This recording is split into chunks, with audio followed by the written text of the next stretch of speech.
I can bring you in warm, or I can bring you in cold. Hello there.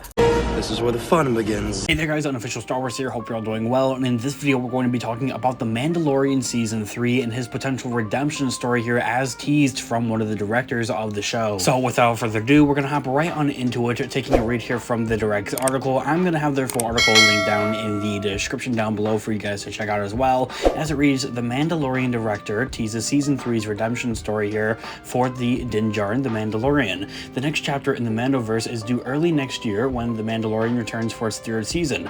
As of right now, this is set for February 2022, bringing Din Djarin and Grogu back to TV screens worldwide. Having both appeared in a crucial episode of the Book of Boba Fett, the lead characters are posed for an adventure that will finally lead them to Mandalore, as seen in the Star Wars Celebration exclusive trailer footage that was exclusively shown there only at Star Wars Celebration, and of course hasn't actually been shared online here. However, we do have the leaked teaser trailer footage here on the channel as of right now. It is linked down in the description down below for you guys to check out as well. If you guys haven't already seen that, I would highly recommend you guys go check it out and then head on back over to this video, or just finish watching this video and then go check it out. It's linked down in the description down below. As the article continues to say, with Grogu's Jedi business temporarily resolved, the show is expected to shift focus solely to Mando's effort to reclaim his world from Mandalore. The shattered remains of Sundari were of course briefly shown in that exclusive Star Wars Celebration footage. The aftermath of A Night of Thousand Tears depicted in the Book of Boba Fett show, with various factions in hiding across the galaxy after the Empire's purge. Din's destiny as the owner of the Darksaber is to bring his people together and free their home of Mandalore, as it has kind of been turned to just like a Jakku, like a junkyard essentially, is from what we're hearing from different descriptions and characters, of course, as well throughout both seasons of The Mandalorian as well as the Book of Boba Fett, as that's kind of how it's been described as. It's just described as a totally broken world, nobody lives there type of thing, and there's nothing there anymore. However, the road ahead is difficult. Mando has amassed an impressive group of allies through 3 seasons of TV, all within the Book of Boba Fett and his first 2 seasons of The Mandalorian as well. But key friends in the armor and Bo-Katan will make this quest quite difficult as well. While the end goal may be to free Mandalore, the first task for Din is to do right by his creed and transgress from him removing his helmet, as we had seen in previous episodes of The Mandalorian on the show. This process will lead to a journey that, according to the series showrunner, the one and only Jon Favreau, will serve as a type of redemption arc for this character. Favreau and Filoni tease Mandoverse's future here in a brand new exclusive interview here as well. In an interview with Entertainment Weekly recently on the Dagobah Dispatch podcast, executive producers Jon Favreau and Dave Filoni, as well as writers, producers, and directors for the Mandalorian universe here, have sat down at Star Wars Celebration to discuss things to come in the Mandalorian's timeline and within its future. Favreau touched on the need for Din Djarin to quote-unquote redeem himself for removing his helmet in the Book of Boba Fett, opening the door for an exciting opportunity to explore Mandalore and its culture in The Mandalorian Season 3. In that full quote of what he has to say, well, we established in the Book of Boba Fett that there was an opportunity for the Mandalorian Din Djarin to be redeemed because he had transgressed against the creed by removing his helmet, and among his group of Mandalorians, that is something that is not permitted.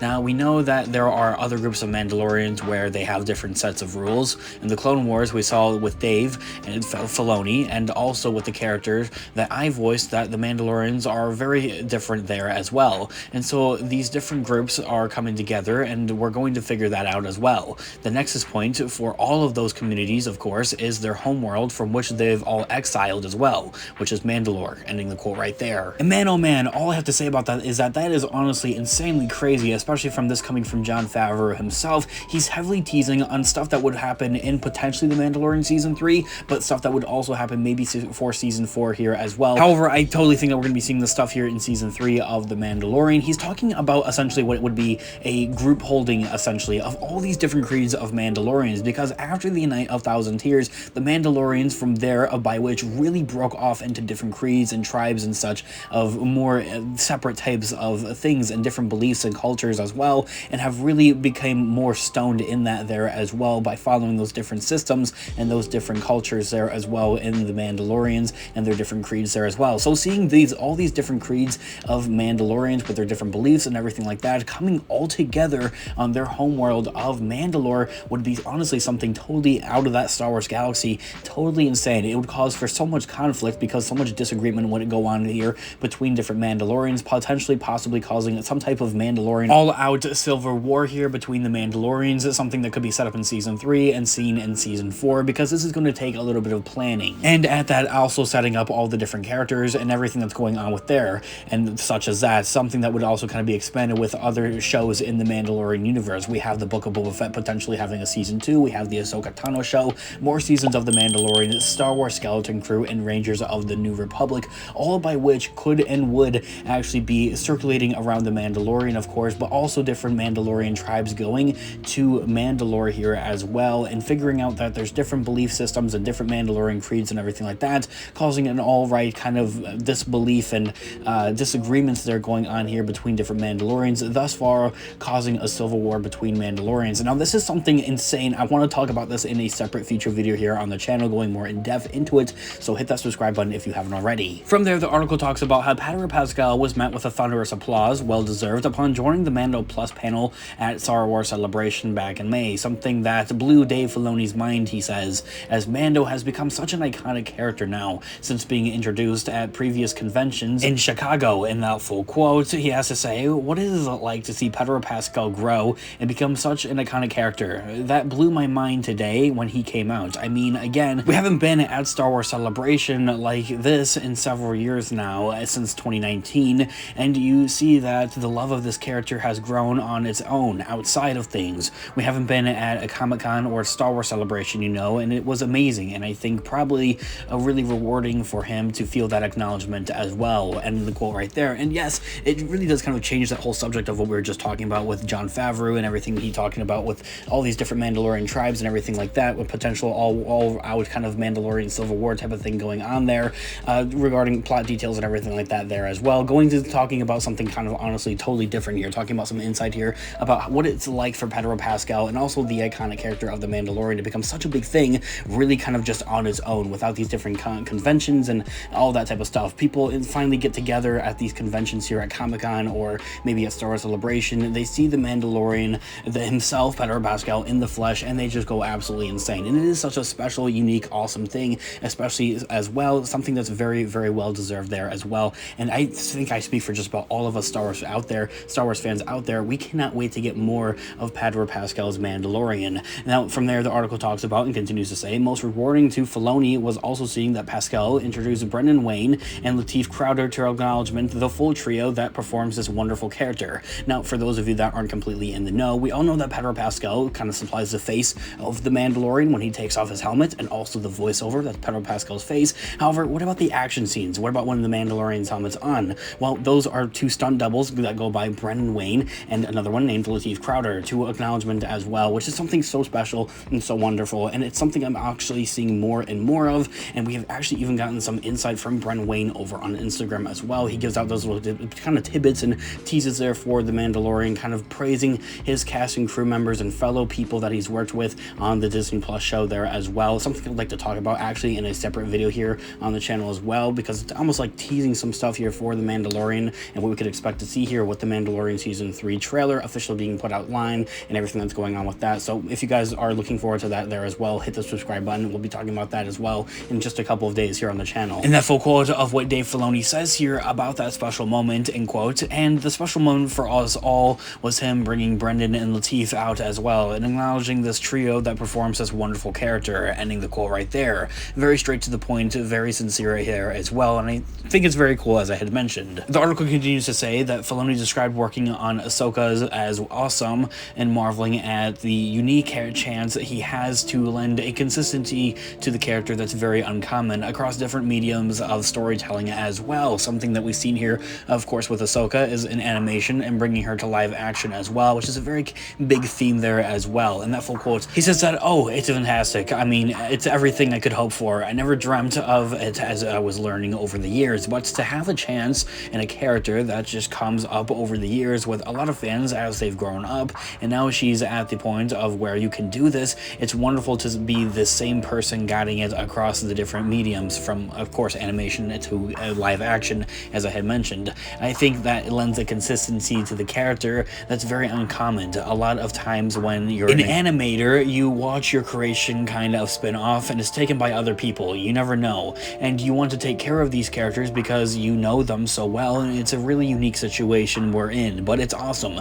There's no other way to put it. The simple answer to it is that, yeah, it's just awesome. Ending the quote right there. I think it's honestly very self-explanatory as well, and also talking about how Dave Filoni is talking about Ahsoka here as well, giving us some insight there as well of what it's like to work with this character here, having her come into live action as well, and the most recent with The Mandalorian Season 2, having her in the Book of Boba Fett, and now having her own show here, especially as that show is currently filming and in production as of right now. It's currently slated for a later 2023 release date after The Mandalorian Season 3, so maybe somewhere in the winter or fall of 2023 we could expect to see the show for the Ahsoka show. So kind of recircling back to the beginning of this video and that full quote, and that first quote rather, of what we had to see here from what Jon Favreau was saying here about Mandalorian, going back to the Mandalore planet here and the Mandalore mines there as well, redeeming himself, of course, because he took off his helmet to his tribe and his creed here. What will go on with that? Will Mando actually redeem himself? Here's what the article has to say about that. The article continues to say,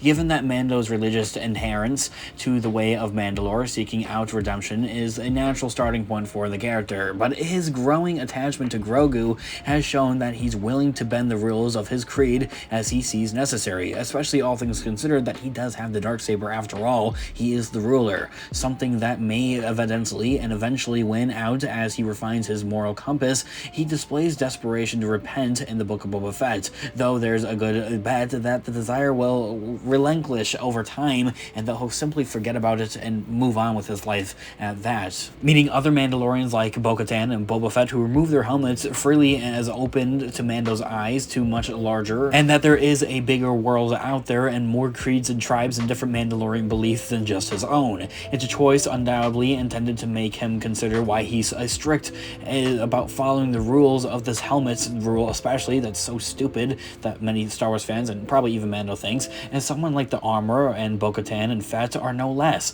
Mandalorian than the children of the Watch are. When Natasha Liu's Sabine Wren inevitably crosses paths with Din, the Mandalorian, he'll have even more to consider, including if he needs to redeem himself at all, especially because she's just another Mandalorian that takes off her helmet all the time as well. The Mandalorian has been portrayed with great notes through his body language, an incredible feat, especially to have 3 different actors work on him and pull him off. Din's choices will only become more difficult as his responsibilities grow, making the work of Brennan Wayne and Lateef Crowder crucial and critical to the success of selling the character when Pedro Pascal is unavailable, especially now that he has the Last of Us show with HBO as well. The reception of all 3 received at Star Wars Celebration was tremendous, and really a testament to the popularity of Mando and the recognition fans have for this trio's work as well. Once the 3rd installment, Season 3 of Mando's journey concludes, the Star Wars faithful can expect to catch up with Ahsoka Tano as she and Sabine embark on their own journey to find Ezra Bridger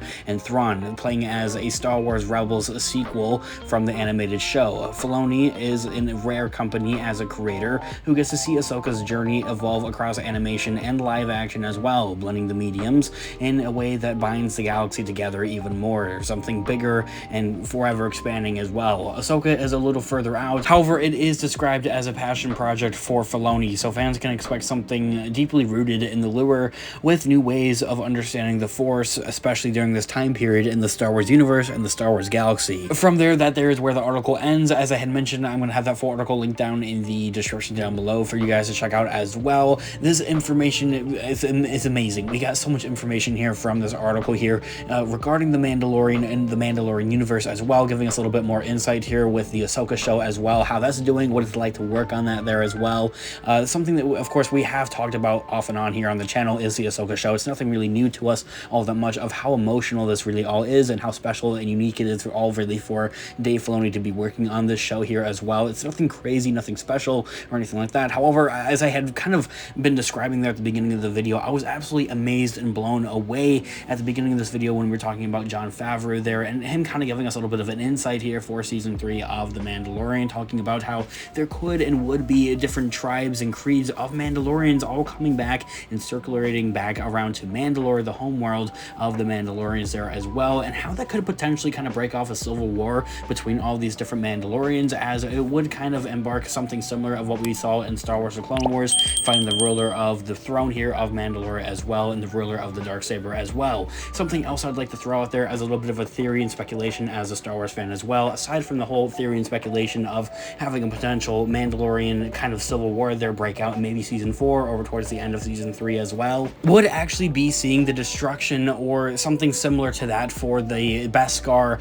Darksaber there as well, considering that it is Beskar. It could be melted down or something like that, but it is pretty indestructible there as well. But maybe seeing the possible destruction there of the Darksaber, because it creates such a divide between all the different characters and all the different Mandalorians there as well, creating a division there of ruler and that kind of thing there going on with that as well. Maybe they won't see it fit anymore, and they'll see it more outdated as that type of thing there as well. It doesn't really necessarily work for the Mandalorians as well. However, this is something I want to talk about in a separate future video here on the channel as well, so hit that subscribe button if you guys haven't already. Just stay tuned for that video, as well as all the other theory videos that I've kind of thought about throughout this video here, and kind of told you guys a little bit in and out here in this video here as well. Stuff I'd like to dive a little bit more deeper on into in separate videos here on the channel as well. And aside from that, we also talk about all types of other Star Wars related news, leaks, theories, and breakdowns here on the channel as well. So if you guys are into any of that, please hit that subscribe button and join us here today. Of course, I want to know all of your thoughts and opinions in the comment section down below, guys. I would absolutely love to hear what you guys all think here about this update here for The Mandalorian Season 3 here,